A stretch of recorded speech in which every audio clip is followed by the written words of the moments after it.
Everyone, welcome back to my YouTube channel. हम NMR के बारे में पढ़ रहे थे और एनएमआर में हमने लास्ट लेक्चर में अप टू केमिकल शिफ्ट जो है पढ़ लिया था कि जब हम शिफ्ट को हम independent of external magnetic field करना चाहते हैं तब हम उसको क्या करते हैं, ऑपरेटिंग फ्रिक्वेंसी से हम क्या करते हैं, डिवाइड कर देते हैं। तो जो हमारे पास क्वांटिटी निकल के आती है, जो हमारे पास एक टर्म निकल के आती है वो है केमिकल शिफ्ट, ठीक है, जिसको हम डेल्टा से डिनोट करते हैं। उनकी किसमें हम एक्सप्रेस करते हैं, उसकी पीपीएम में एक्सप्रेस करते हैं हम, ठीक है, कोई यूनिट नहीं होता, ठीक है। तो अब उसी के बेस के ऊपर ये जो फॉर्मूला है, ठीक है, इसके बेस के ऊपर हम एक न्यूमेरिकल देख लेते हैं जिसमें हमें दिया हुआ है डेल्टा की वैल्यू दी हुई है, ठीक है, मतलब केमिकल शिफ्ट की value we have given 2 ppm and operating frequency हमारे पास दी हुई है 150 megahertz and we have to calculate the shift, ठीक है। तो हमें पता है ये जो चीज है, ये जो हमने लिखी है, दिस इज शिफ्ट, ठीक है, एंड इसी को हमने ऑपरेटिंग फ्रिक्वेंसी से डिवाइड किया हुआ है, तो ये हमारे पास बन जाता है फॉर्मूला। अब हमें ये भी गिवन है, ये भी गिवन है, we have to calculate this, just multiply करना है हमारे पास। तो हमारे पास जो ये यहाँ पे 2 ppm लिख दिया, यहाँ 150 मल्टीप्लाई करके हमारे पास 750 हर्ट्ज जो है वो आ चुका है, ठीक है। तो अब हमने ये भी देखा था कि टीएमएस की वैल्यू के अकॉर्डिंग हम जो है शील्डिंग डीशील्डिंग केमिकल शिफ्ट की वैल्यूज जो है वो हमने अरेंज की हुई हैं। तो उसी के बेस के ऊपर अगर हम एक न्यूमेरिकल देखें, ठीक है, या हम ये समझने की बात करें कि जैसे यहाँ पे टीएमएस की जो केमिकल शिफ्ट की वैल्यू है वो 0 पे आती है, ठीक है। इसी टीएमएस टेट्रामिथाइलसाइलेन की रेफरेंस लेके हमने बाकियों की केमिकल शिफ्ट की वैल्यूज जो हैं वो हमने फाइंड आउट की हुई हैं। तो जिस तरह से हमारे पास ये जैसे कुछ भी आ गया, यहाँ पे आप लिख लो, कोई भी कंपाउंड लिख लो, ठीक है, जो ज्यादा शील्डेड है वो इस तरफ आएगा 0 वाली तरफ, एंड जो डीशील्डेड है वो इस तरफ आएगा, ठीक है, जो अब ज्यादा वैल्यू की तरफ। तो हमने इस तरह से 3 निकाल ली। अब हम शील्डिंग की जो वैल्यू हम बताते हैं वो हम विद रिस्पेक्टिव टर्म्स हैं, ये कि हम यहाँ पे ये दो ना हो, मैं इन दोनों को हटा लूं, सिर्फ ए लिखूं, तो ये बोलूं कि ए शील्डेड है कि डी शील्डेड है, इन सबको हटा लूं, ठीक है, और बोलूं कि ए शील्डेड होगा डी शील्डेड, हम ऐसे नहीं बता पाएंगे, हम तब सिर्फ केमिकल शिफ्ट की वैल्यू ही बता पाएंगे।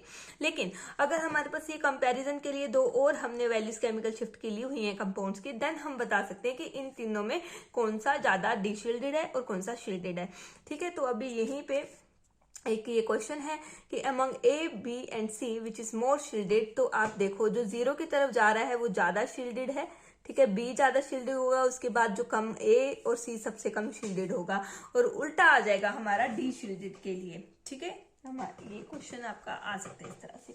तो आज हम जो करने वाले हैं मेनली वो है फैक्टर्स अफेक्टिंग केमिकल शिफ्ट, ठीक है, फैक्टर्स अफेक्टिंग केमिकल शिफ्ट हम आज पढ़ने वाले हैं। जो भी फैक्टर्स होंगे हम उनको डिटेल में समझेंगे, ठीक है। तो पहला जो फैक्टर है वो है, पहले फैक्टर की बात करूं, टाइप्स ऑफ प्रोटॉन, ठीक है, कि प्रोटॉन जो आपका प्राइमरी प्रोटॉन है, सेकेंडरी कार्बन से जुड़ा हुआ है, प्राइमरी कार्बन से जुड़ा हुआ है कि टर्शियरी से जुड़ा हुआ है वो, ठीक है, प्राइमरी, सेकेंडरी एंड टर्शियरी, ठीक है। तो अब हमारे पास जैसे मैं तीनों के एग्जांपल अगर मैं लिखूं तीनों को कि यहाँ पे हमारे पास इस तरह से ये है, ठीक है, इसको मैं HA मान लेती हूँ, ये प्राइमरी वाला आ गया, सेकेंडरी वाला लिखना है तो हमारे पास ये आ चुका है, ठीक है, और टर्चरी वाला अगर लिखना है, ठीक है, तो हमारे पास इस तरह से आ चुका है HC। तो इसकी डेल्टा वाली भी कुछ होगी, इसकी कुछ होगी, इसकी कुछ होगी, ठीक है। हम इसको इस तरह से, इसको इस तरह से हम मान लेते हैं कि इनकी delta A, delta B, delta C हमने ली है, ठीक है। तो अभी देख के क्या करता है बंदा कि देखता है अच्छा प्राइमरी सेकेंडरी टर्चरी, तो वो ऑर्गेनिक में जाना शुरू कर देता है, वो जीओसी लगाना शुरू कर देता है, ठीक है, कि अच्छा प्राइमरी है तो यहाँ पे कार्बन जो है इलेक्ट्रॉन क्या करेगा, देगा। Methyl group electron donating group सोच लेता है वो, ठीक है।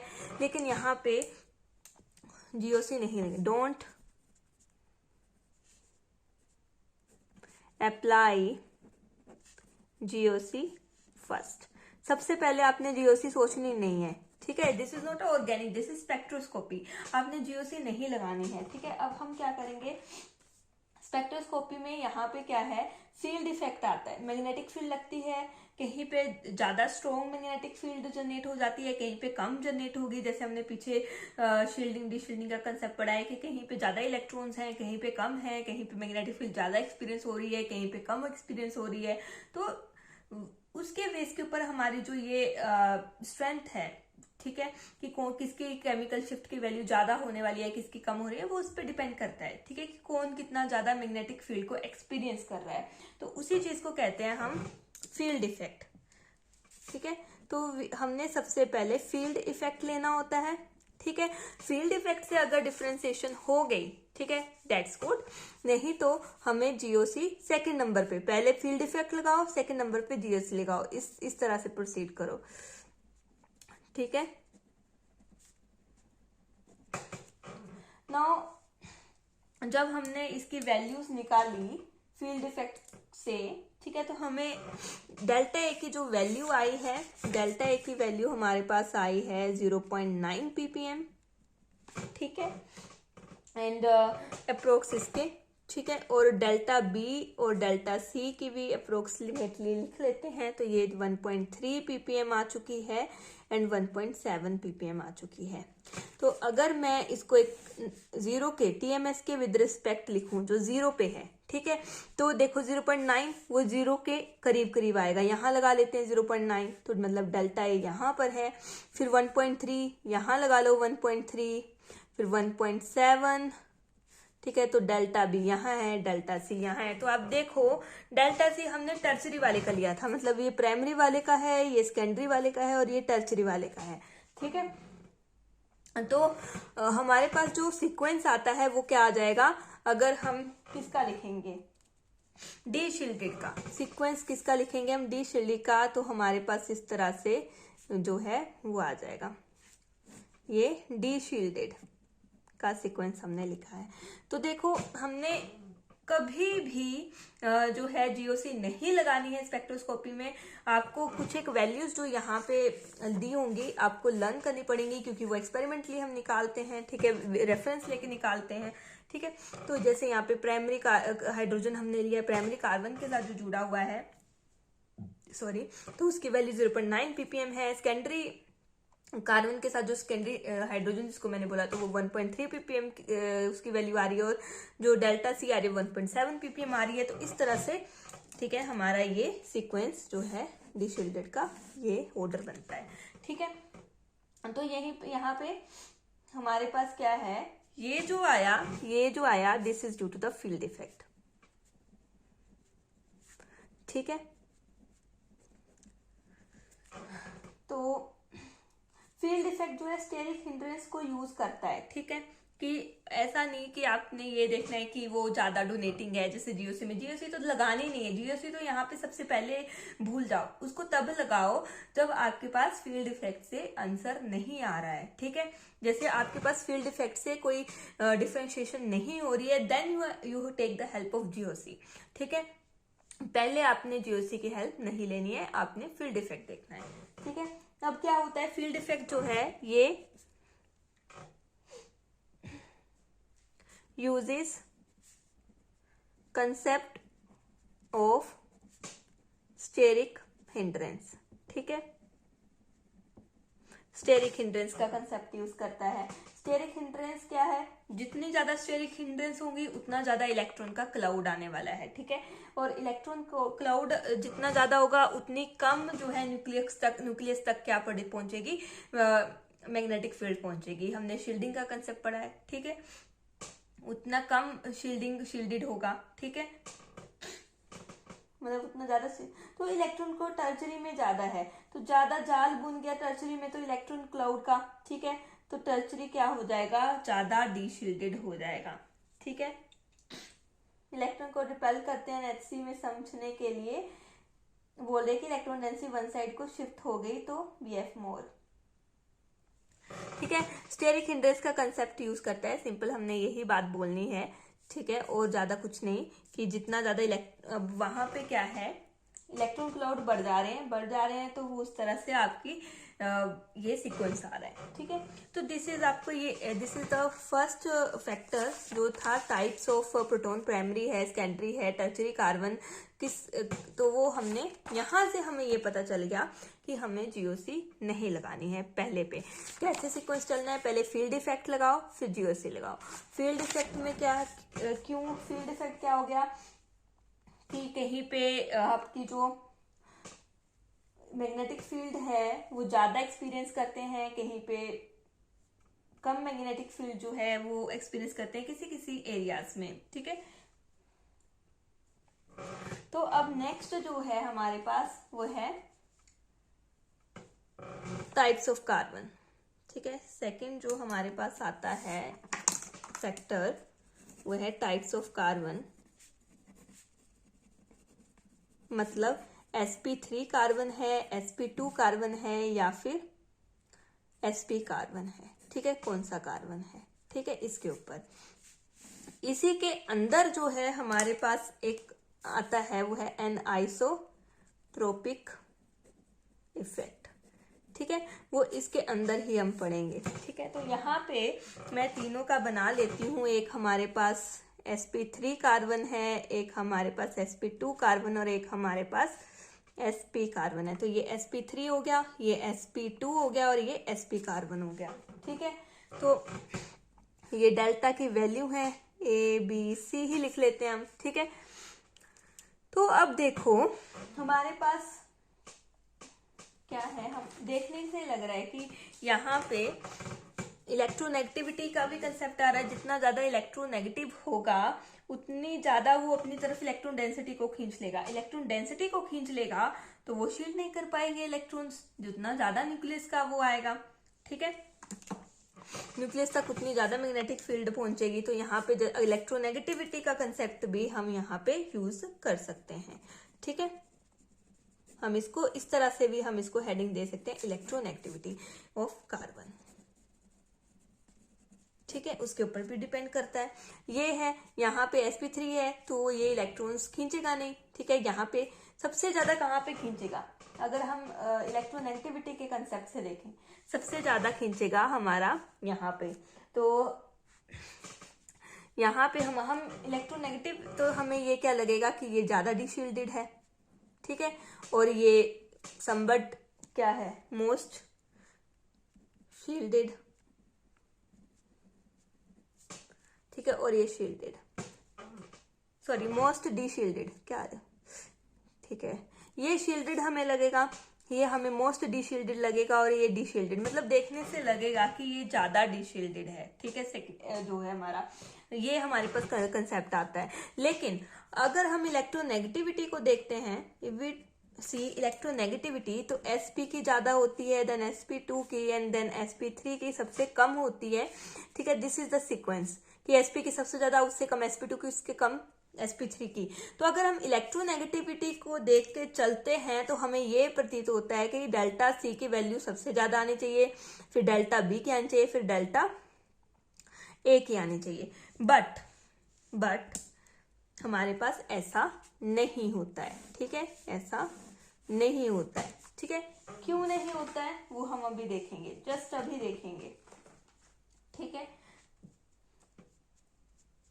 यहाँ पे क्योंकि हमारे पास, हम ले लेते हैं एक तरफ बेंजीन। हम अब ये क्यों हो रहा है कि SC जो हमारा डेल्टा B है वो ज्यादा डिशील्डेड किस तरह से हो रहा है, तो इसको समझने के लिए इस कंसेप्ट को, क्योंकि इलेक्ट्रोनेगेटिविटी का कंसेप्ट लगाने से तो हमारे पास ये आ रहा था, ये जब हमने लगाया तो हमारे पास ये आ रहा था। बट हमें क्या करना है, सबसे पहले हमें GOC में जाना ही नहीं है, हमें इलेक्ट्रोनेगेटिव का कंसेप्ट लगाना ही नहीं है। ठीक है, तभी मैंने यहाँ पे टाइप्स ऑफ कार्बन लिखा था, इलेक्ट्रोनेगेटिविटी नहीं लिखा था।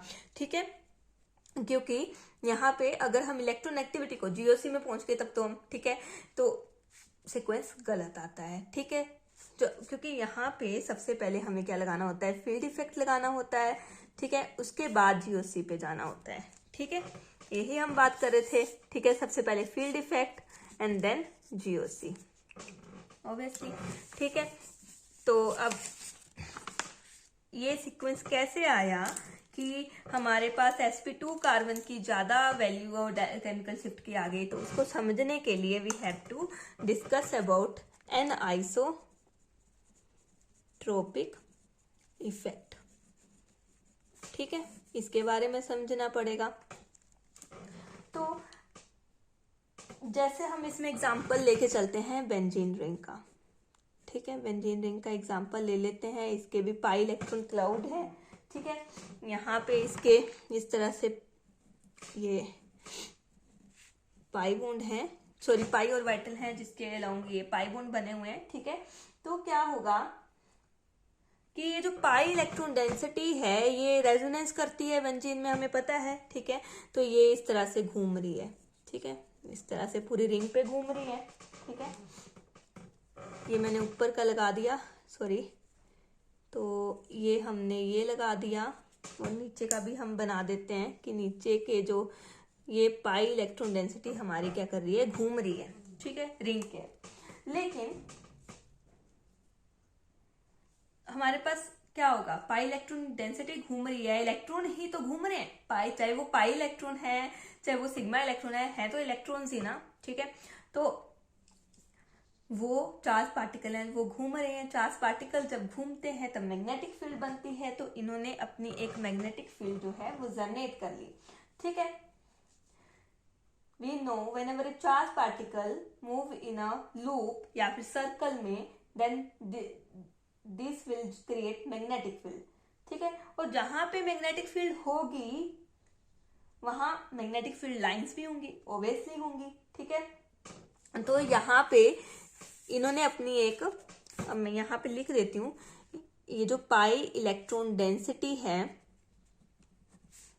रोटेटिंग इन सर्कल, ठीक है, बेंजीन में, बेंजीन रिंग में, ठीक है, तो जनरेट मैग्नेटिक फील्ड, ठीक है, मैग्नेटिक फील्ड जनरेट करती है, और जहां पे मैग्नेटिक फील्ड होती है वहां पे क्या है, मैग्नेटिक फील्ड लाइंस भी होती हैं, ठीक है। तो मैं अलग पेन से इसको बना रही हूँ मैग्नेटिक फील्ड लाइंस को। तो यहाँ पे किस तरह से होंगी, ऊपर से निकलकर नीचे से वापस आएंगी, ठीक है, मैग्नेटिक फील्ड लाइंस। या तो यहां से, जैसे आप किस तरह से, ये पेज है, इसको बेंजीन रिंग मान लो, ठीक है, इसको मान लो बेंजीन रिंग, बीच से खाली मान लो, ठीक है, रिंग मान लो कि ये साइड साइड में इसके बॉर्डर हैं और बीच से ये खाली है, ठीक है। तो क्या होगा, अब मेरे पास कोई कड़ा नहीं है, कोई रिंग नहीं है जिससे मैं बता पाऊं, ठीक है। तो हमारे पास ये, आप इसी को मान लो कि बीच से ये एम्प्टी है, साइड साइड बस बॉर्डर लगा हुआ है, ठीक है। तो यहाँ पे पाई इलेक्ट्रॉन डेंसिटी है वो इस तरह से रोटेट कर रही है, ठीक है, इस तरह से क्या कर रही है, रोटेट कर रही है, ठीक है। अब वो रोटेट करे, उसने मैग्नेटिक फील्ड जनरेट की, तो मैग्नेटिक फील्ड लाइंस जो हैं या तो यहां से निकल के नीचे से, मतलब आप इस तरह से ले लो कि यहां से निकल के नीचे से आ रही हैं, या नीचे से निकल के ऊपर से एंटर करिए मैग्नेटिक फील्ड लाइंस, ठीक है। तो मैं बना देती हूँ, एक तरह का बनाती हूँ कि यहां से आपकी मैग्नेटिक फील्ड लाइंस जो हैं इस तरह से यहां बना देते हैं,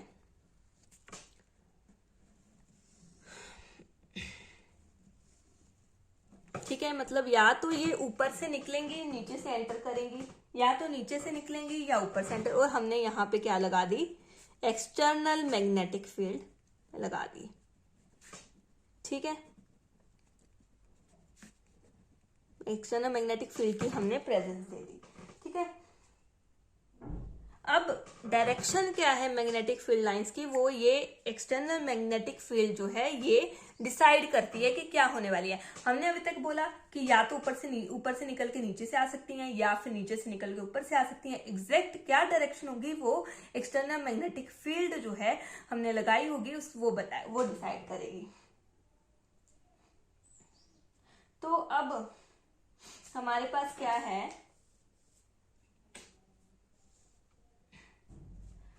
हाँ, जब ये हमने ये एक्सटर्नल मैग्नेटिक फील्ड की जो हमने दिया, तो ये क्या करता है, इस तरह से एक कोन हमारे पास एक छोटा मैग्नेटिक फील्ड जो है हमारे पास इस तरह से आ जाए।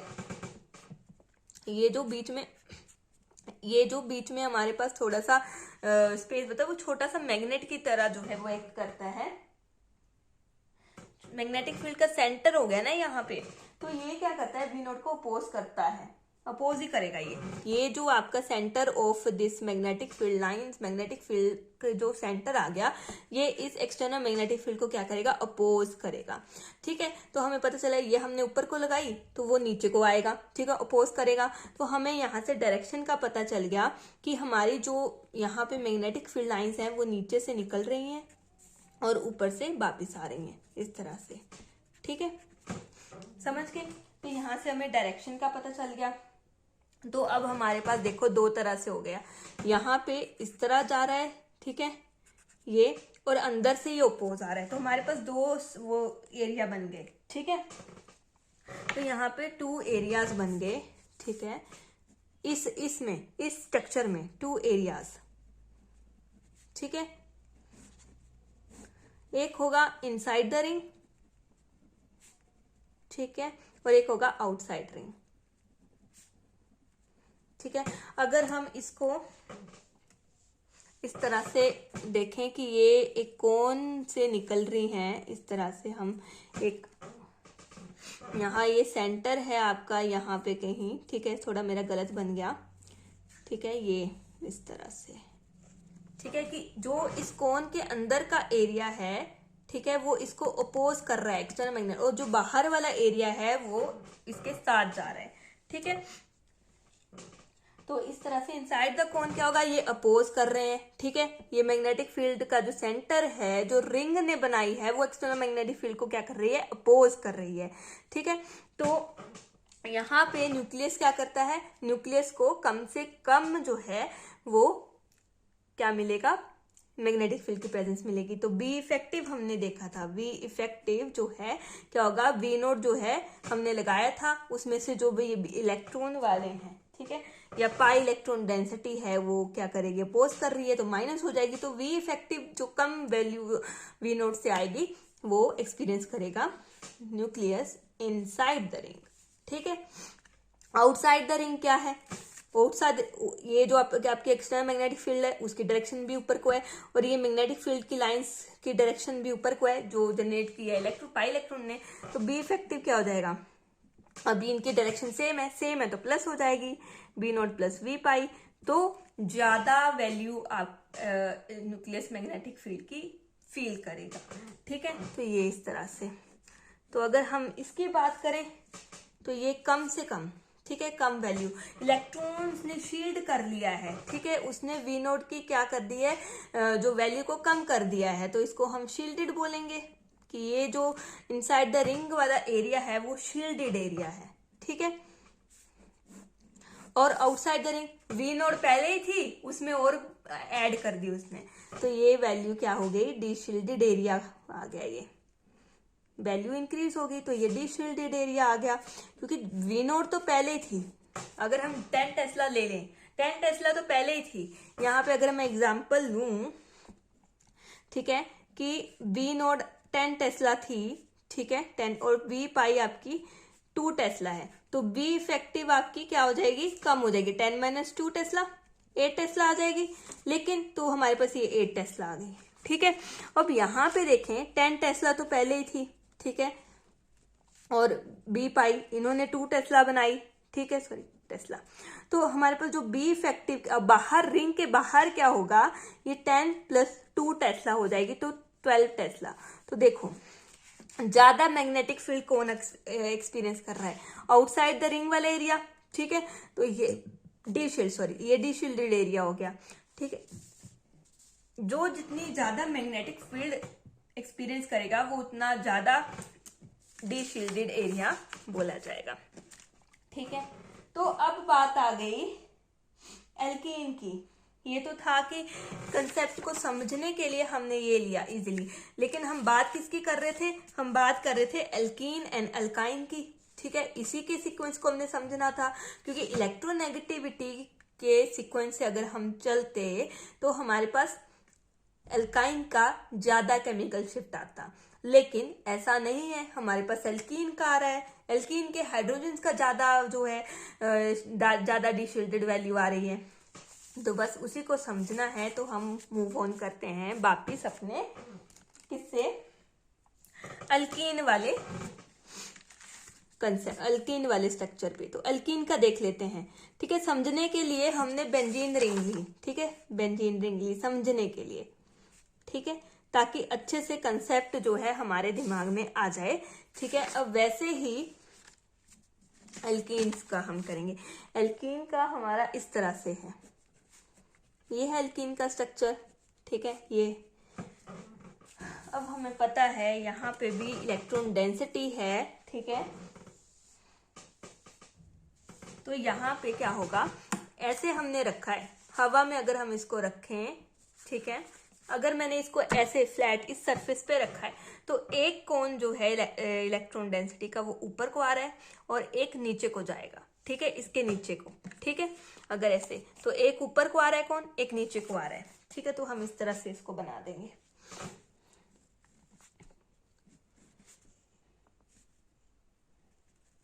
ये ठीक है, कौन है ये, थोड़ा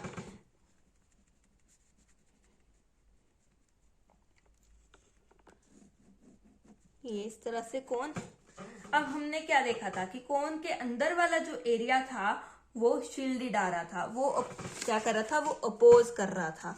ठीक है, और जो बाहर वाला था वो डीशील्डेड, आउटसाइड वाला क्या था, वो डीशील्डेड था। कौन से समझ लो। ठीक है, तो यहाँ पे हाइड्रोजन क्या आ रहे हैं, कौन से बाहर आ रहे हैं। ठीक है, जो कौन के अंदर वाला एरिया था ये था शील्डेड एरिया, और जो कोन के बाहर वाला एरिया है, ठीक है, ये सारा डीशील्डेड एरिया। तो आप देखो आपके हाइड्रोजन डीशील्डेड में है। ठीक है, डीशील्डेड एरिया में प्रेजेंट है। ठीक है, तो आपके यहाँ पे हम लिख सकते हैं कि कोई भी कोन, सॉरी कोई भी आपका hydrogens are present outside the cone that is in de-shielded area, in de-shielded area। ठीक है, तो इसकी जो केमिकल शिफ्ट की वैल्यू आती है वो आती है 6.5 to 4.5 ppm। ठीक है, जो वैल्यूज यहाँ पे लिख रही हूं मैं, ठीक है, उसको आप रिमेम्बर कर लीजिए, वो काफी है। ठीक है, क्यों बेंजीन की कितनी आ रही थी, बेंजीन की देखें तो बेंजीन की हमारी डेल्टा, वो बताना भूल गई, तो उसकी बेंजीन की जो डेल्टा वैल्यू आती है बेंजीन की, वो आती है 8.5 अप्रोक्स 8.5 to 6.5 ppm। ठीक है, इतना आ रहा है। ठीक है, और इसकी क्या आ रही है, इसकी कम हो गई क्योंकि बेंजीन से लेस कंजुगेशन होती है यहाँ पे, लेस, कोई कंजुगेशन है ही नहीं यहाँ पे। ठीक है, इस केस में तो कंजुगेशन नहीं है। ठीक है, क्योंकि यहाँ पे नो कंजुगेशन, और अगर कंजुगेशन है और लेस आप तो कम है, लेस कंजुगेशन। ठीक है, बिल्कुल। तो अब हमारा ये अल्कीन का आ गया, अब अल्काइन का देखते हैं। अल्काइन का कंसेप्ट देख लेते हैं। अब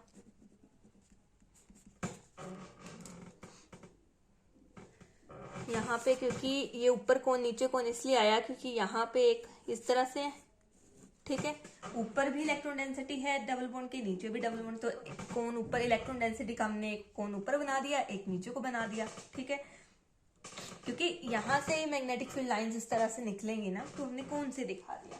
ठीक है, अब अल्काइन है। अल्काइन का स्ट्रक्चर अगर हम देखें तो वो इस तरह से होता है। ठीक है, यहाँ पे 2 पाई बॉन्ड बनते हैं, 2 पाई बॉन्ड बनते हैं, तो मतलब एक अलग अलग उससे बताना पड़ेगा। एक तो इस तरह से है, ठीक है, और जो दूसरा है वो इस तरह से हमारे प्रेजेंट होते हैं।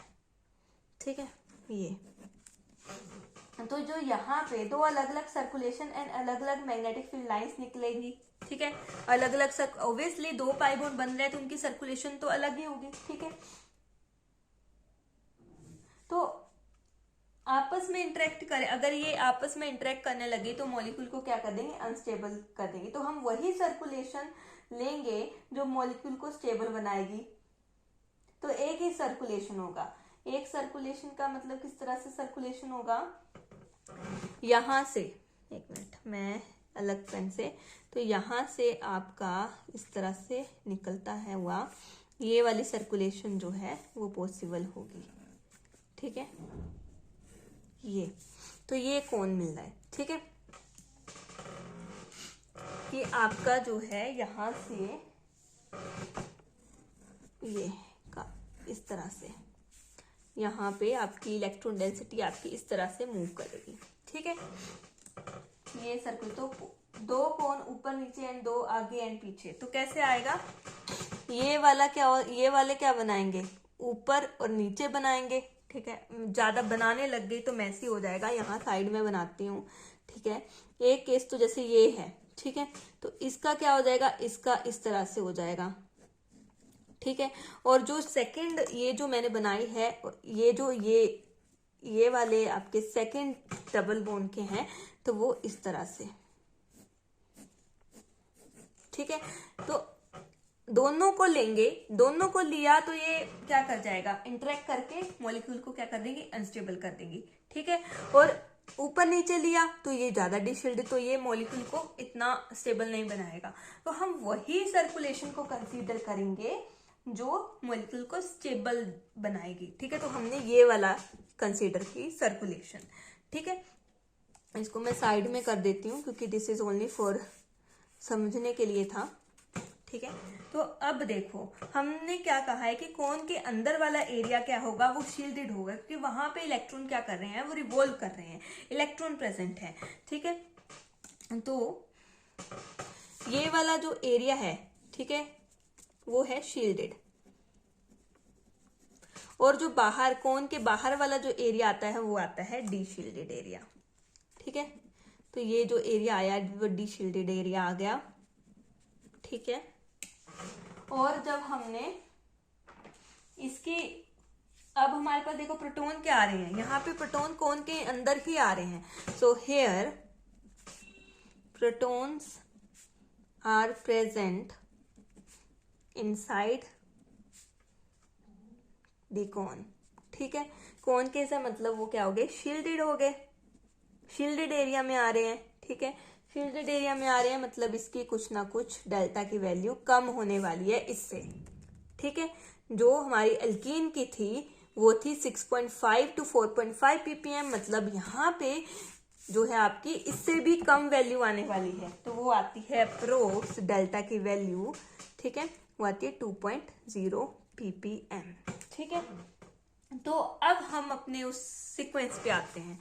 ठीक है, ये वाला सीक्वेंस देखो, यहाँ पे ये हमने निकाला है 0.9, हाँ 0.9 sp3। ठीक है, तो अब हमारे पास अगर मैं क्वेश्चन पे आऊं कि हमारे पास एक ये फिर से लिख लेते हैं कि एक तो हमारे पास ये है HA, एक हमारे पास ये है HB, एक हमारे पास इस तरह से HC। ठीक है, ये है, इसका क्या है 0.9 ppm है, हमने पहले ही प्राइमरी उससे निकाल लिया हुआ है। इसका देखा, ये हमने अभी निकाला अल्कीन का, तो वो था 6.5 to 4.5 ppm। ठीक है, to 4.5 ppm के बीच में, सॉरी ppm, और इसका एल्काइन का भी हमने निकाल लिया। ठीक है, 2.0 ppm। देखो हम सिर्फ स्ट्रक्चर से ये देख सकते हैं कि वो डीशील्डेड है, शील्डेड एरिया में आ रहे हैं प्रोटॉन के, डीशील्डेड में। बाकी जो केमिकल शिफ्ट की वैल्यू है विद रेफरेंस हम टीएमएस को यूज करके हम एक्सपेरिमेंटली निकालते हैं। ठीक है, तो वो हमने ये वैल्यू यहाँ से हमें निकाल ली। ठीक है, कंसेप्ट हमें ये पता चला कि ये शील्डेड एरिया में प्रोटॉन आ रहे हैं, देन हमने वैल्यू निकाल ली, वैल्यू आई इसकी 2.0 ppm। ठीक है, के अप्रोक्स। तो अब आपने सीक्वेंस बताना है डी शील्डेड का। तो सबसे ज्यादा डी शील्डेड आपको यहाँ पे कौन लग रहा है, जिसकी केमिकल शिफ्ट की वैल्यू सबसे ज्यादा है, ठीक है, क्योंकि हमने नंबर लाइन से हम बताते हैं यहाँ 0 है, मतलब वो TMS का है। इधर को 0 की तरफ आएंगे तो शील्डेड प्रोटॉन होंगे, ठीक है, 0 से दूर जाएंगे तो डी शील्डेड होंगे, ठीक है। तो आप देखो SB की बात, डेल्टा बी की एल्कीन की बात करें तो वो 6.5 सबसे ज्यादा दूर जा रहा है, तो मतलब वो यहाँ पे हम कहीं लिख लेते हैं 6.5 ले लेते हैं डेल्टा बी। उसके बाद हमारे पास ये अल्काइन का आ गया, वो हम यहाँ कहीं लिख लेते हैं 2.0 ppm, ठीक है, मतलब वो डेल्टा C की वैल्यू होगी। और ये 0.9, ये तो 0 के बिल्कुल करीब है, ठीक है, वो डेल्टा A की वैल्यू होगी। अब हम आसानी से लिख सकते हैं कि जो डेल्टा V है अल्काइन वाला है वो ज्यादा डीशील्डेड है, मोस्ट डीशील्डेड। उसके बाद हमारा एल्कीन वाला मोस्ट डीशील्डेड है, एंड उसके बाद हमारा अल्काइन वाला आता है, एंड धन हमारा अल्केन वाला आता है, ठीक है। तो ये आपका सीक्वेंस बन गया है डीशील्डेड प्रोटॉन्स का, ठीक है। तो ये सीक्वेंस है, तो हमें फील्ड इफेक्ट से चलना पड़ता है, ठीक है।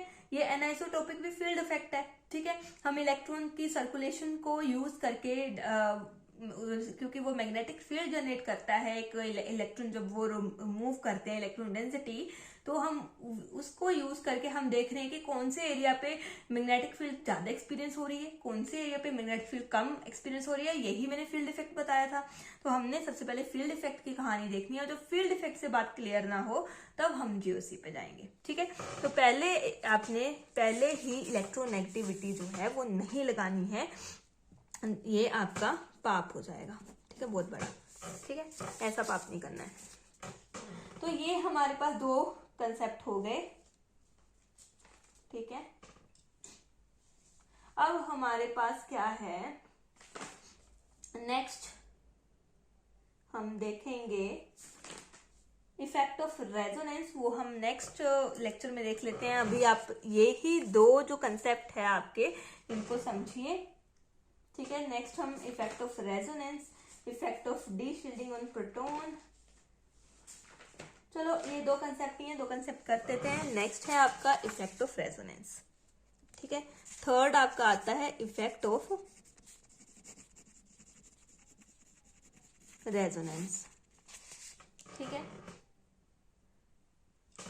तो अब हमारे पास है हमारे पास चीजें आती हैं। सबसे पहले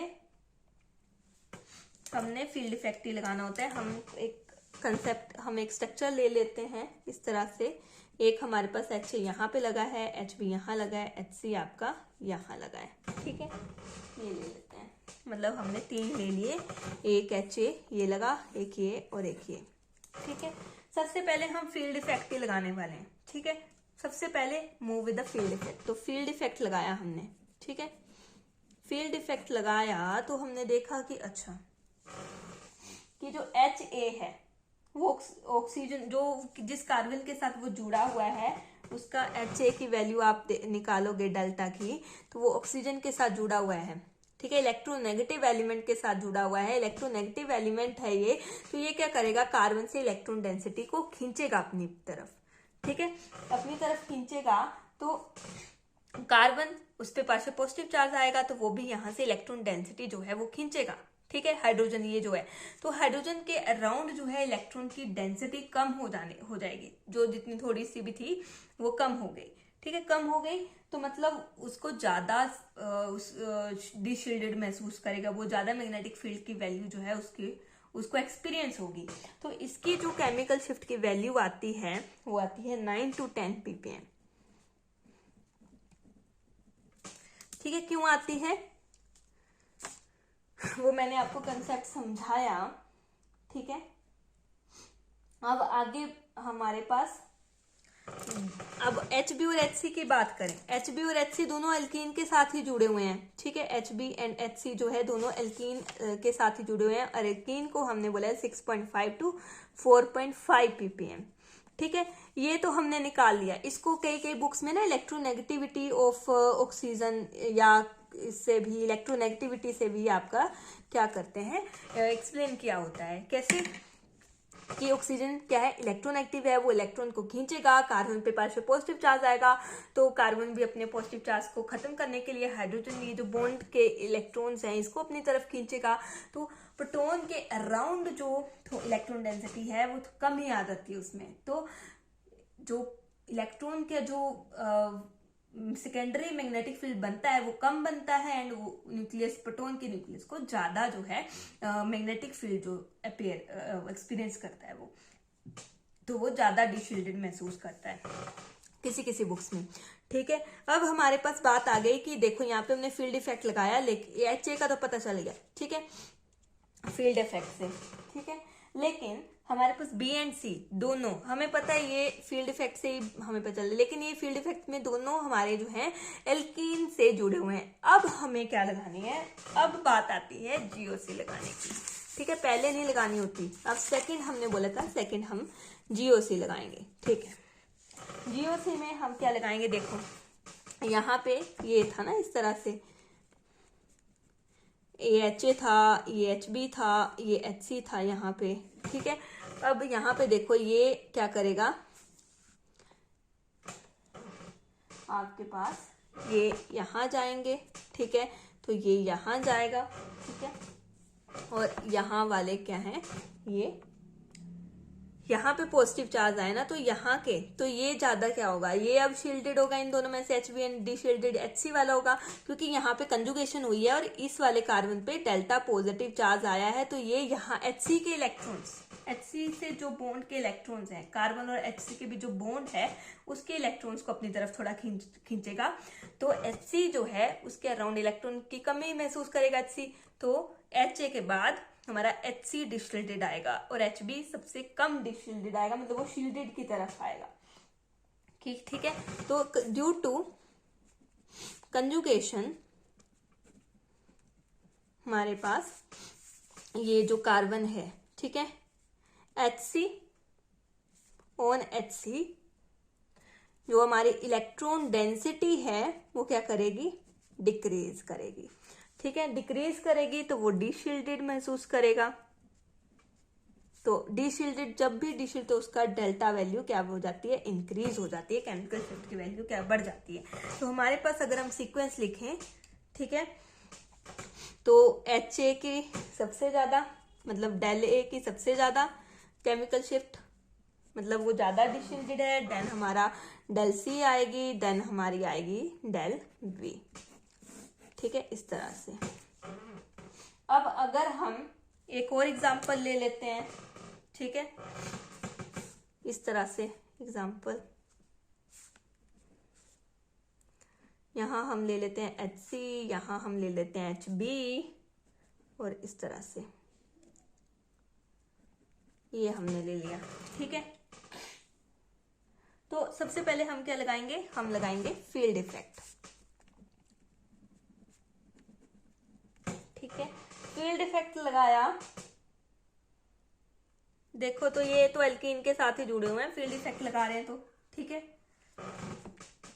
फील्ड इफेक्ट लगाया, तो as both HB and HC join with alkene, ठीक है, एल्कीन के साथ जुड़े हैं, सो उसकी value same for chemical shift, delta की वैल्यू सेम क्या आ जाएंगी, 6.5 टू आपका 4.5 ppm के बीच में आपकी, या जो भी वैल्यू आएगी, ठीक है। तो मतलब फील्ड इफेक्ट लगा के कोई क्लियरेंस नहीं मिली, तो अब हम दूसरे पे जाएंगे, मतलब हम GOC लगाएंगे, GOC लगाएंगे, तो यहाँ पे देखो ये +M ग्रुप है, यहाँ पे ये -M ग्रुप था, सॉरी, यहाँ पे ये -M ग्रुप था, ठीक है, और यहाँ पे ये +M ग्रुप है, तो +M ग्रुप है तो क्या करेगा, यहाँ से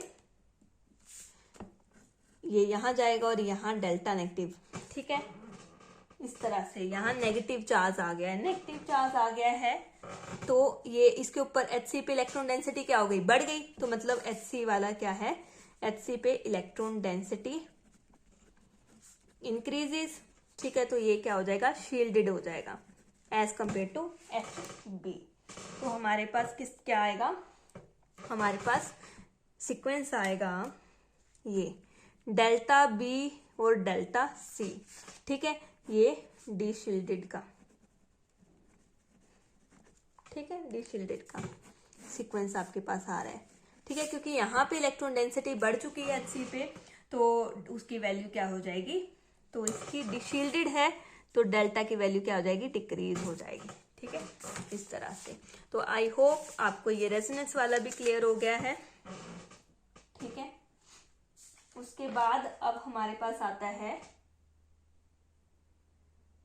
हाइब्रिडाइजेशन ऑफ कार्बन की, हमारे पास कोई भी मतलब आपके पास हाई इलेक्ट्रॉन मतलब इलेक्ट्रोनेगेटिव ग्रुप लगा हो, ठीक है, उसको डीशिल्डिंग ग्रुप भी कहते हैं, ठीक है।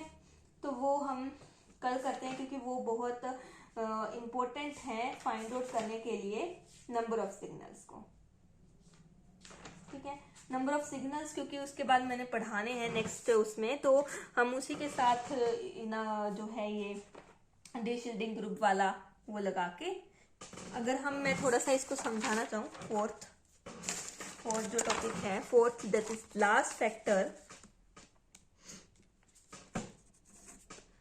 इफेक्ट ऑफ डीशिल्डेड ग्रुप, और आप इसको इलेक्ट्रोनेगेटिव ग्रुप भी कह सकते हो कि कोई इलेक्ट्रोनेगेटिव ग्रुप आपने लगा दिया, ठीक है, ठीक है। तो डीशिल्डिंग ग्रुप मतलब इलेक्ट्रोनेगेटिव ग्रुप आप इस तरह से लिख सकते हो कि कोई भी, तो वो क्या करेगा, मैं कुछ भी अगर मैं आपको बना के बताऊं स्ट्रक्चर, तो यहाँ पे डीशिल्डेड या इलेक्ट्रोनेगेटिव ग्रुप आपने लिखा हुआ है, लगाया हुआ है, ठीक है। यहाँ पे आपका ये ए है, यहाँ बी है और यहाँ Hc है, ठीक है। तो ये इलेक्ट्रोनेगेटिव ग्रुप क्या करेगा, इलेक्ट्रॉन डेंसिटी को अपनी तरफ खींचेगा, ठीक है, खींच रहा है, ठीक है। तो effect of electronegative is only, ये जो इसका इफेक्ट है यहीं तक होगा, आगे इसका इफेक्ट निग्लिजिबल होता जाएगा, ठीक है। तो अगर हम बात करें कि हमारे पास इस तरह से कोई ये कंपाउंड दिया है और इस तरह से आपका ये दिया हुआ है इलेक्ट्रोनेगेटिव या फिर डीशिल्डिंग ग्रुप लगा हुआ है, और आपको बोला है HAHB HAHB आपको लगाना है, तो एक ये है, यहाँ पे बोला है कि आपको इसकी वो बताओ डेल्टा की वैल्यू, वो 0, ठीक है, 0 के करीब ही आएगी, सॉरी डेल्टा नोड के करीब आएगी, ठीक है, क्योंकि ये अल्केन है तो 0.9 ppm तक आ सकती है। यहाँ पे क्या है, यहाँ पे आपको एक एडिशन हो चुकी है, इलेक्ट्रोनेगेटिव ग्रुप जो है अल्केन के जो वो कंपाउंड है उसके साथ ये एक एडिशन ग्रुप लग चुका है, तो यहाँ पे इस वाले के कारण तो डेल्टा नोड होगी, लेकिन इसके कारण भी कुछ ना कुछ आपकी यहाँ पे डेल्टा की वैल्यू आती है, ठीक है। तो वो हम यहाँ पे ऐड होती है वो, ठीक है, ये वैल्यू यहाँ पे ऐड होती है। पहले अगर डेल्टा नोड थी, बाद में इलेक्ट्रोनेगेटिव या डीशिल्डिंग ग्रुप जो भी लगा है उसके लगने के बाद जो आपके पास डेल्टा की वैल्यू आती है वो बढ़ जाती है, ठीक है। सो डेल्टा क्या हो गया है, बाद में डेल्टा नोड में कुछ ना कुछ आपकी वैल्यू जो है बढ़ गई है, ठीक है। तो कुछ एक हमारे वीक डीशिल्डिंग ग्रुप होते हैं, कुछ स्ट्रॉन्ग डीशिल्डिंग ग्रुप होते हैं, मतलब अगर हम बात करें यहाँ पे कि यहाँ पे जो ये हमने ऐड किया है इसमें हमारा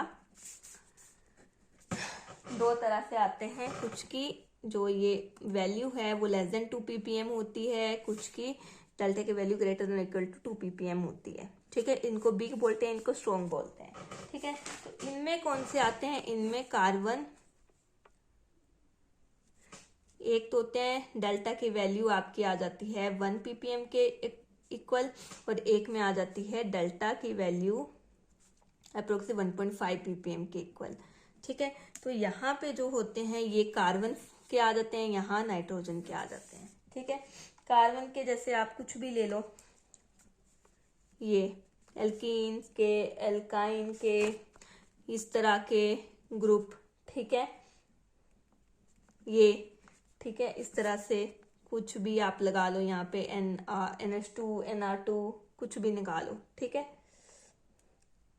इस तरह के जो कार्बन जिसमें होगा, ठीक है। अब 1.5 किस में आएंगे, जो NH2 के होंगे, NR2 लिख लो, ठीक है। यहाँ पे एडिशनली एक बेंजीन भी आपकी आ जाती है, ठीक है। इस तरह के ग्रुप होंगे और 2 ppm से ऊपर किनकी आ जाएगी, ये 2 ppm मतलब किन्हीं की 2 है, किन्हीं की 3 है, ठीक है। किन्हीं की ये अप्रोक्सीमेटली 2 ppm के इक्वली आ जाती है और किन्हीं की ये आ जाती है केमिकल शिफ्ट की वैल्यू 3 ppm तक, ठीक है। तो यहाँ पे ये ऑक्सीजन के और ये फ्लोरीन, हेलोजन फ्लोरीन के ग्रुप। तो यहाँ पे कौन कौन से आ जाते हैं, ऑक्सीजन के OH OR डायरेक्ट लगाओ, ठीक है, या कुछ हेलोजन एक्सेप्ट फ्लोरीन, ठीक है, एक्सेप्ट फ्लोरीन, ऐसे से आ जाते हैं, ठीक है। एंड यहाँ पे फ्लोरीन, ठीक है, कुछ एक आपके NO2 ग्रुप लगाओ तब, और मैं वही करा रही हूँ जो इम्पोर्टेंट है, ऐसे ऑक्सीजन के साथ आपका कार्बन एंड ये वाला ग्रुप लगाओ, ठीक है। तो उसका 3 आप इतने से भी लर्न कर लोगे, देन आपके क्वेश्चंस बन जाएंगे। एक क्वेश्चन मैं आपको करा देती हूँ, ठीक है, आप इसको पोज करके आप बना सकते हो, ठीक है। इससे आपके न्यूमेरिकल्स जो है वो बन जाएंगे, छोटे छोटे न्यूमेरिकल जिसमें पूछे जाते हैं कि इस तरह से क्वेश्चन दिया होता है, CH3 C double bond O CH2 CH3, ठीक है। तो यहाँ पे बोला हुआ है डीशील्डिंग या शील्डेड का वो बताओ सीक्वेंस, ठीक है। तो यहाँ पे एक ये A है, ये B हाइड्रोजन है, ये C हाइड्रोजन है, तो डेल्टा ABC बताएंगे आपने। तो आप यहाँ पे देखो, ये तो अल्केन के साथ ही जुड़ा हुआ है, ये क्या है, अल्केन वाला मोइटी है, तो इसका क्या है 0.9 ppm आने वाली है। ये वाले अब देखो, ये वाला एक तरफ तो अल्केन के साथ जुड़ा हुआ है कार्बन के साथ, और दूसरी तरफ ये C डबल बॉन्ड O के साथ। C double bond O CH3 हमने उसका बोला था कि उसकी 1 ppm की ये आती है, तो ये ऐड होगी, ठीक है। तो 0.9 में हमारी सॉरी, एक तो इसमें ये है, ठीक है, तो मतलब यहाँ पे एक इसके कारण 1 ppm आने वाला है। और ये देखो, ये सेकेंडरी कार्बन के साथ हाइड्रोजन जुड़े हुए हैं, और सेकेंडरी कार्बन का हमने क्या किया है 1.3 ppm जो है हमने पहले पढ़ रखा है, तो ये आ जाता है 2.3 ppm किसका, डेल V का। ये डेल A हो गया था, ठीक है, ये वाला। और डेल C, ये देखो एक तरफ तो ये किससे है CH3, ये मतलब अल्केन है, मतलब 0.9 है, ठीक है। और हमने क्या बोला है कि इस वाली मोइटी का 1 ppm एडिशन होगा, तो 1.0, तो ये क्या आ जाता है डेल्टा C की, सॉरी डेल्टा AC ये है, डेल्टा A की वैल्यू 1.9 ppm आ जाती है। तो एक वैल्यू 1.9 आ गई, एक 2.3 आ गई और एक 0.9 आ गई। सबसे ज्यादा वैल्यू किसकी है, V वाले की, तो डेल्टा V सबसे ज्यादा डीशील्डेड है, then delta A and then delta C सबसे कम डीशील्डेड है। तो ऐसे सीक्वेंस आप बनाओगे, ठीक है। सबसे पहले आपको देखना, अच्छा अल्केन है, सेकेंडरी है, देन उसके बाद, ठीक है, यहाँ पे आपने अल्केन, ये अल्केन ले लिया, ये सेकेंडरी कार्बन के साथ हाइड्रोजन जुड़ा है, ये अल्केन के साथ जुड़ा हुआ है, sp3 कार्बन के साथ जुड़ा हुआ है ये, ठीक है। और sp3, और आप ये देख सकते हो यहाँ पे कि ये प्राइमरी कार्बन है, ये भी प्राइमरी कार्बन है, ठीक है, और ये सेकेंडरी है, आपने उसको यूज किया हुआ है। एंड देन इसका तो हमने अभी बताया कि इसमें 1 ppm का एडिशन होगा, इस ग्रुप जब भी ये ग्रुप लगाओ, ठीक है। तो इस तरह के क्वेश्चंस आपके आते हैं। अब नेक्स्ट हम पढ़ेंगे नंबर ऑफ सिग्नल्स, वो हम नेक्स्ट लेक्चर में पढ़ेंगे। सॉरी, आई होप आपको ये फैक्टर्स जो हैं वो समझ में आए, जितने मैंने कराए हैं। मैंने आपको प्राइमरी, सेकेंडरी, टर्चरी कार्बन के साथ हाइड्रोजन जब जुड़ा होता है तब क्या आपकी इफेक्ट आता है, एनिसोट्रोपिक इफेक्ट। हाइड्रोजन बॉन्डिंग का अगर हम देखें तो कुछ इंट्रामोलिकुलर की कुछ खास इफेक्ट नहीं डालता है, ठीक है, क्योंकि वो जितना वो आपका वहां पे शिफ्ट ही नहीं होता है, कोई चेंज ही नहीं होता है, क्योंकि वहां पे आपका एक ही मॉलिक्यूल के अंदर हो रहा होता है जो भी हो रहा होता है। लेकिन इंटरमोलिक्यूलर का वो थोड़ा सा डाउन फील्ड शिफ्ट हो जाता है, मतलब आपका डीशील्डिंग की तरफ बढ़ जाता है वो, क्योंकि हाइड्रोजन के साथ क्या हो जाएगा, बॉन्ड बन जाएगा। ठीक है, अगर मैं हाइड्रोजन बॉन्डिंग की बात करूं, ठीक है, यहाँ पे हम 5th लिख देते हैं हाइड्रोजन बॉन्डिंग की। तो हमें पता है हाइड्रोजन बॉन्डिंग भी 2 तरह की होती है, एक होती है इंट्रामोलिक्यूलर और एक होती है इंटरमोलिक्यूलर। ठीक है, तो यहाँ पे एज कि यहाँ पे विद इन द मोलिक्यूल कुछ ना कुछ हो रहा होता है। ठीक है, ये है,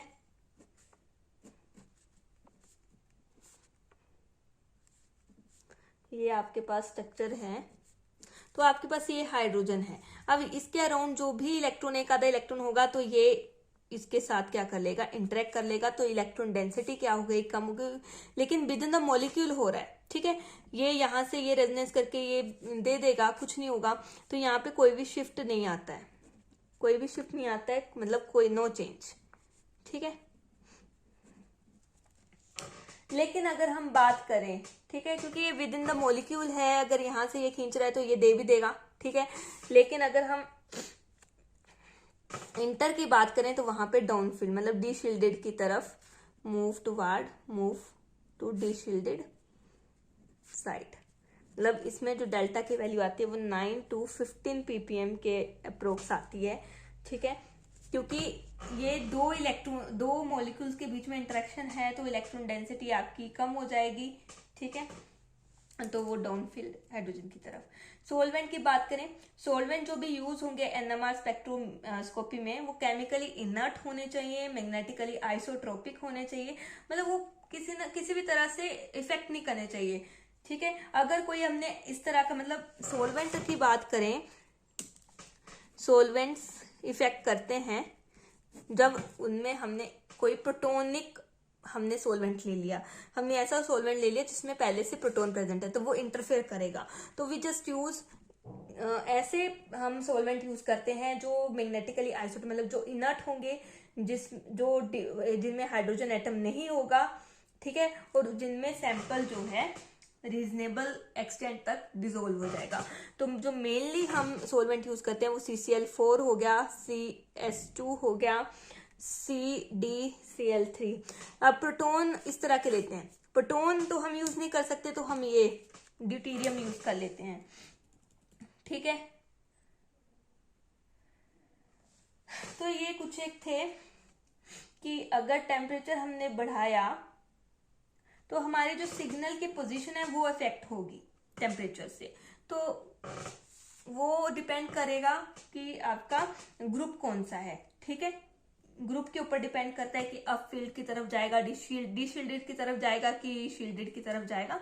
तो ये जस्ट ऐसे ही जो मेन जो फैक्टर्स थे वो मैंने आपको करा दिए, जिसमें आपकी electron entry of carbon, anisotropic effect जिसमें आता था, primary secondary tertiary carbon, and then उसके बाद हमने पढ़ा था रेजोनेंस, जहां पे हमने देखा कि फील्ड इफेक्ट से हमारा काम नहीं बन रहा है तो हमने GOC लगाई। ठीक है, तो इस तरह के with this I hope you clear the important factors which affect the chemical shift. Thank you.